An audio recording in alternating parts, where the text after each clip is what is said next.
Welcome to the introduction to Bright Blossoms stamp set and die. This set has a small coordinating die with some sentiments and then a large cover plate die where you can kind of paper piece your images to create your full panel card front. It also has some individual flowers and leaves if you want to do some layering, and then also a die cut out sentiment. The back of the packaging has some inspiration to get you started, and we'll take a closer look at the sentiment set and the dies. The sentiments included in this set is the "Hello, I'm so grateful for you. You brighten my day," and the die cut out "Proud of you." And as I mentioned, we have some individual dies for you to create your card projects with or layer them on top of your full panel card design. And I have some tips for you in creating that. You are going to want to die cut that front panel from multiple shades of cardstock. And what I like to do is once I die cut it, I'm going to pick it up or put some press and seal on the back to hold everything in place.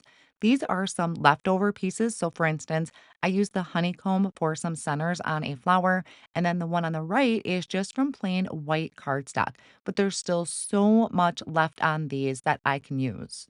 I like to use the press and seal because it's keeping everything in place, which makes it super easy to realign everything up on my card front. So you can see I can just peel it up. And when you start putting this together, you are going to want to start with a 4 1/4 by 5 1/2 inch piece of cardstock, and then start with that bigger piece, your main background piece.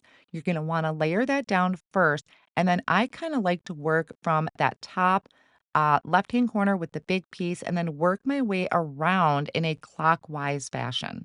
I also suggest attaching that bigger back panel piece with a tape runner. So that way, if you need to kind of readjust things, because it can be a tight fit, you do have that wiggle room.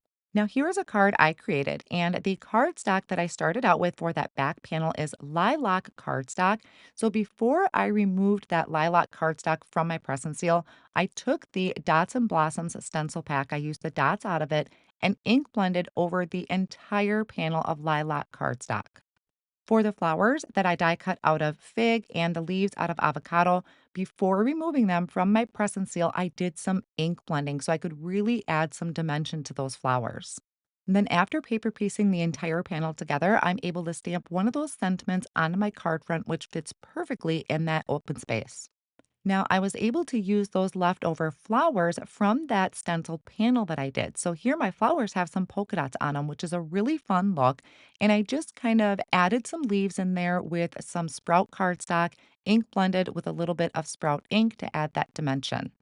Then I can take those flowers and arrange them how I want to on the front of a card. So you don't have to always use the design that's laid out in that die. You can arrange these flowers in different areas on your card.